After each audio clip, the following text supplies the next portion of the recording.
श्री स्वामी समर्थ. नमस्कार. मी नंदिनी माझ्या यूट्यूब चॅनलवर तुमचं खूप मनापासून स्वागत करत आहे. तुमच्या मनातील सर्व चांगल्या इच्छा स्वामी महाराज पूर्ण करो ही स्वामींच्या चरणी प्रार्थना करते आणि आजच्या व्हिडिओला सुरुवात करते.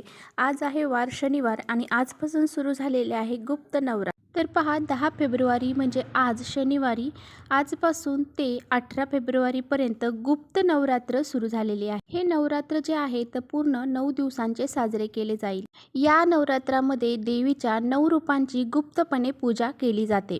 तर पहा आपल्याला 2 प्रकारचे नवरात्र माहिती आहेत. एक असते चैत्र नवरात्र आणि दुसरे असते शारदीय नवरात्र. तर पहा आपण देवीच्या शारदीय नवरात्र आणि जे चैत्र नवरात्र आहे त्यामध्ये देवीची खूप सेवा करत असतो, पूजा करत असतो, आराधना करत असतो. तर पहा नवरात्र हे 4 प्रकारचे असतात आणि आपल्याला माहीत हवे की नवरात्र हे किती प्रकारचे असतात. शारदीय नवरात्र आणि चैत्र नवरात्र हे दृश्य स्वरूपामध्ये असतात आणि पहा ज्या 2 नवरात्र ज्या आहेत तर त्या गुप्त स्वरूपामध्ये असतात आणि त्यांचं नाव आहे माघ नवरात्र आणि दुसरी आहे ती म्हणजे आषाढ नवरात्र. म्हणजेच काय तर पहा माघ महिन्यामध्ये म्हणजे आजपासून माघ महिना चालू झालेला आहे आणि माघ महिन्यामध्ये जे नवरात्र चालू होते ते गुप्त नवरात्र असते आणि त्याचबरोबर आषाढ महिन्यामध्ये जे नवरात्र असतात ते सुद्धा गुप्त. या गुप्त नवरात्रामध्ये पहा आई भगवतीची आपल्यावरती भरभरून कृपा व्हावी यासाठी आपल्याला काही गुप्त उपाय हे करायचे आहेत. तर आज शनिवार आहे तर आज शनिवारी संध्याकाळी कापूरसोबत आपल्याला अशी ही एक वस्तू जाळायची आहे ज्यामुळे पहा आई भगवतीची आपल्यावरती भरभरून कृपा होईल. आपल्या 7 पिढ्यांचे जे दारिद्र्य आहे ते नष्ट होऊन जाईल. घरामध्ये जर काही नकारात्मक शक्ती असतील, वाईट दोष असतील, अडचणी असतील त्या सर्व दूर होऊन जातील. आपल्या घराची, मुलांची, पतीची खूप सारी प्रगती होईल. तर असा हा प्रभावशाली उपाय आजच्या व्हिडिओमध्ये मी तुमच्याशी शेअर करणार आहे. त्यामुळे व्हिडिओ कुठे स्किप न करता शेवटपर्यंत नक्की बघा जेणेकरून तुमच्यापर्यंत योग्य ती माहिती पोहोचेल. आपल्या चॅनलवरती जर नवीन असाल तर चॅनलला लगेच सबस्क्राईब करा आणि असेच माहितीपूर्ण व्हिडिओ पाहण्यासाठी बेल आयकॉनलाही प्रेस करा. म्हणजे माझ्या नवीन व्हिडिओंचे नोटिफिकेशन सर्वात अगोदर तुम्हाला मिळेल आणि तुम्ही एकही व्हिडिओ मिस करणार नाही. तर पहा आई भगवतीची कृपा आपल्यावरती व्हावी असं तुम्हाला जर वाटत असेल तर आणि आपल्या घरामध्ये जे काही पैशाच्या अडचणी आहेत त्या दूर व्हाव्या, आर्थिक समस्या आपल्या दूर व्हाव्यात असं वाटत असेल तर आपल्या घरामध्ये पहा आजपासून 9 दिवस संध्याकाळी कापूरसोबत आपल्याला काही वस्तू जाळायच्या आहेत.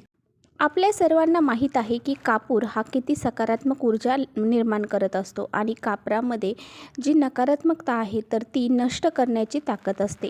तर पहा आजपासून तुम्ही संध्याकाळी रोज हा कापूरसोबत ही एक वस्तू जाळायची आहे ज्यामुळे पहा आपल्या घरामध्ये कोणत्याही प्रकारची निगेटिव्ह एनर्जी राहणार नाही.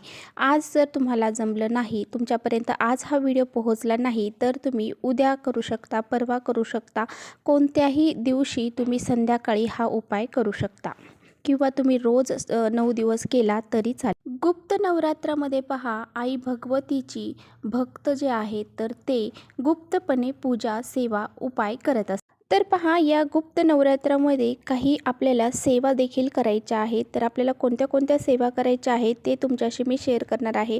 तर पहा दुर्गा सप्तशतीचा पाठ आपल्याला करायचा आहे. त्याचबरोबर 99 मंत्राचा जप आपल्याला करायचा आहे. सिद्ध कोंचिका स्तोत्रम हे सुद्धा आपल्याला पठण करायचं आहे. त्याचबरोबर देवीचे दुर्गा सुक्तम हे सुद्धा आपल्याला पठण करायचे आहे. परंतु ह्या ज्या सेवा आपण करणार आहात तर त्या कुणालाही न कळता म्हणजे गुप्तपणे आपल्याला करायच्या आहे. ह्या सेवा जर आपण केल्या तर आपल्या घरामध्ये पहा जी आई भगवती आहे तिची आपल्यावरती कृपा होते. आपल्या घरामध्ये कधीच कोणत्याही गोष्टीची कमी पडत नाही. तर पहा आपल्याला यासाठी मातीचं भांडं लागणार आहे आणि एक मातीचं भांडं घ्या किंवा तुम्ही ज्या वस्तूमध्ये कापूर जाळत असाल ती वस्तू घ्या आणि त्या वाटी किंवा जे काही तुमच्याकडे कापूरदानी वगैरे आहे ते घेऊन त्यामध्ये आपल्याला कापूर घ्यायचा आहे.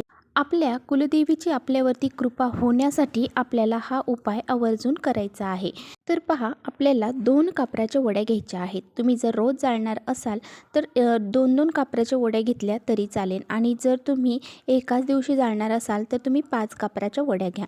त्याचबरोबर पहा 2 कापराच्या वड्या घेऊन आपल्याला 2 लवंगा घ्यायच्या आहेत आणि जर एकाच दिवशी तुम्ही फक्त करणार असाल तर तुम्ही 5 लवंगा घ्या. तर अशा प्रकारे रोज जाळणार असाल तर 2 लवंग, 2 आपल्याला कापराच्या वड्या घ्यायच्या आहेत. लवंग ह्या माता लक्ष्मीला आपल्या घराकडे आकर्षित करण्याचं काम करतात.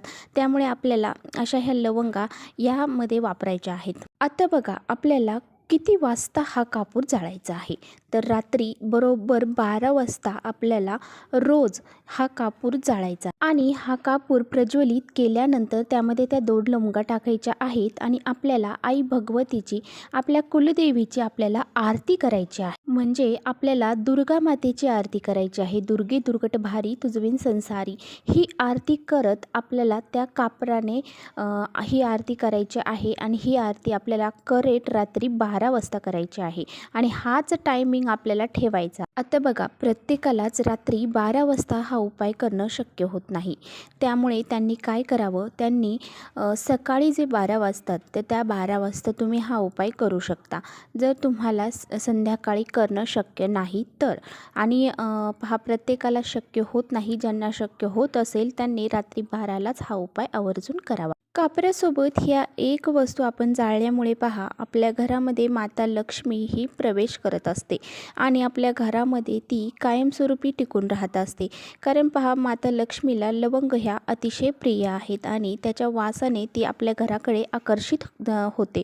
आणि त्याचबरोबर आपल्या घरामध्ये ज्या अडचणी आहेत, संकट आहेत, आपल्या काही इच्छा देखील असतील, तर त्या तुमच्या पूर्ण होण्यासाठी, संकट अडचणी दूर होण्यासाठी आपल्याला आई भगवतीला प्रार्थना करायची आहे. मनोभावे प्रार्थना करायची आहे आणि मनातली मनात आपल्याला सांगायचं आहे की आई भगवती, माझ्या घरावरती तुझी कृपा भरभरून राहू दे, माझ्या घरामध्ये सदैव तुझा वास राहू दे, माझ्या घरामध्ये कधीही कोणत्या गोष्टीची कमी येऊ देऊ नको, घरामध्ये कुणालाही आजारी पाडू देऊ नको, अशी प्रार्थना आपल्याला आई भगवतीला करायची आहे. अशा प्रकारे आपल्याला गुप्तपणे हा उपाय करायचा आहे. आणि पहा, जर तुम्हाला शक्य झालं तर ह्या 9 दिवसामध्ये तुम्हाला एकदा तरी दुर्गा सप्तशतीचा पाठ आपल्या घरामध्ये आवर्जून करायचा आहे. परंतु हा पाठ करत असताना कुणालाही सांगायचं नाही आणि गुप्तपणे हा पाठ आपल्याला आपल्या घरामध्ये करायचा आहे. आता बघा, तुम्हाला सेवा कशा करायच्या आहेत, तर दुर्गा सप्तशतीचा पाठ देखील आपल्याला करायचा आहे.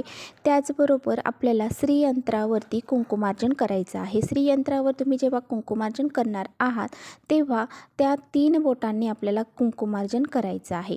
तर पहा, करंगळी शेजारचं जे अनामिका बोट आहे, अंगठा आहे आणि त्याचबरोबर जे मधलं बोट आहे, तर त्या 3 बोटांनी आपल्याला श्रीयंत्रावरती कुंकुमार्जन करायचं आहे. श्रीयंत्र जर तुमच्याकडे नसेल तर आपल्याकडे लक्ष्मी मातेची किंवा कुलदेवीचा जो टाक असेल त्यावरती तुम्ही हे कुंकुमार्जन करायचं आहे. कुंकुमार्जन करताना नवार्णव मंत्राचा आपल्याला पठण करायचं आहे. नवार्णव मंत्र असा आहे, ओम ऐं ह्रीं क्लीं चामुंडाय विच्चे, ओम ऐं ह्रीं क्लीं चामुंडाय विच्चे. तर असा हा मंत्र आपल्याला म्हणत कुंकुमार्जन करायचं आहे. तुम्ही 11 वेळा करू शकता, 51 वेळा करू शकता, 108 वेळा करू शकता. तुमच्या मनानुसार तुम्ही जेवढं शक्य होईल त्यानुसार तुम्ही हा जो मंत्र आहे तो म्हणायचा आहे आणि कुंकुमार्जन करायचं आहे. आता बघा, जर तुमच्याकडे श्रीयंत्र नाही किंवा कुलदेवीचा टाक नाही किंवा कोणतीही देवीची मूर्ती तुमच्याकडे नाही, तर तुम्ही एक सुपारी घ्यायची आहे. सुपारीलाच आपल्या कुलदेवीचं स्वरूप मानून तिच्यावरती कुंकुमार्जन करायचं आहे. तर ह्या सेवा आपल्या घरामध्ये आपल्याला गुप्तपणे आवर्जून करायच्या आहेत. तर पहा, अशा प्रकारे आपल्याला हा जो उपाय आहे तो करायचा आहे, सेवा करायच्या आहेत. तर चला, इथेच करते व्हिडिओचा एंड. व्हिडिओ आवडला असेल तर नक्की लाईक करा. चॅनलवर नवीन असाल तर चॅनलला सबस्क्राईब करा. परत भेटूया अशा छानशा व्हिडिओसोबत. तोपर्यंत श्री स्वामी समर्थ.